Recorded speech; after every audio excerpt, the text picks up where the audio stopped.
आज मैं इस वीडियो के माध्यम से आप लोगों को ये बताना चाहता हूँ कि एंजियोग्राफी की जो प्रोसीजर है वो कितनी हेल्पफुल होती है।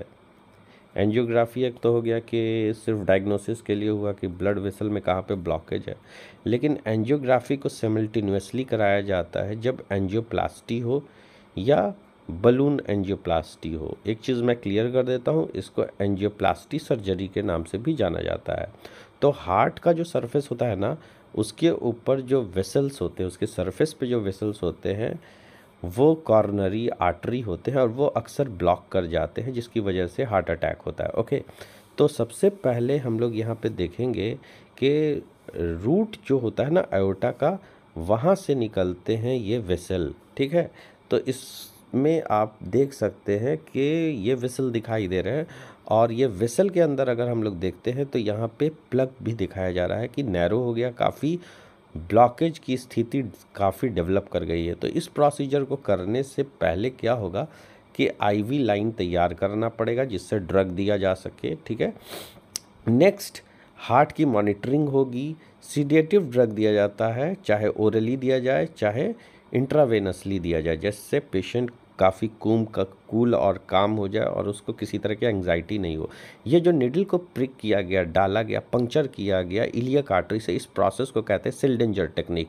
इस टेक्निक से गाइड वायर को आयोटा से ठेलते हुए पहुंचा दिया जाता है रूट ऑफ आयोटा तक, क्योंकि वहीं से निकलते हैं रूट ऑफ आयोटा, यानी कि जड़ जो आयोटा का होता है वहाँ से निकलते हैं कॉर्नरी आर्टरी। ठीक है, अब ये जो तार डाला गया गाइड वायर, इसके सहारे से, इसके गाइडेंस से एक कैथेटर को डाला जाता है और इस प्रोसेस को ही कैथेटराइजेशन कहेंगे। ये ध्यान दीजिए कि ये जो प्रोसेस है बहुत स्ट्रिक्ट स्टरलाइज्ड कंडीशन में ही होना चाहिए। ठीक है, जब ये कैथेटर डाला जाता है तो तार खींच लिया जाता है, उससे कंट्रास्ट एजेंट डाला जाएगा तो फ्लोरोस्कोपिक कंट्रोल में विजिबल होने लगेंगे सारे वेसल, और कहाँ पे ब्लॉकेज है वो ब्लॉकेज भी पता चलेगा। ठीक है, तो इतना काम तो हो गया कि ब्लॉकेज पता चल गया। अब मामला ये है कि उस ब्लॉकेज को ओपन करने की ज़रूरत है। तो ब्लॉकेज को ओपन करने के लिए एक बलून को डाला जाता है। बलून को इन्फ्लेट करेंगे तो जैक कैसे गाड़ी को उठाता है पंक्चर हुए टायर से, ठीक है, उसी तरह ये जो बलून है ये इसके लैटरल वॉल में दबाव डालेगा और रास्ता ओपन हो जाता है।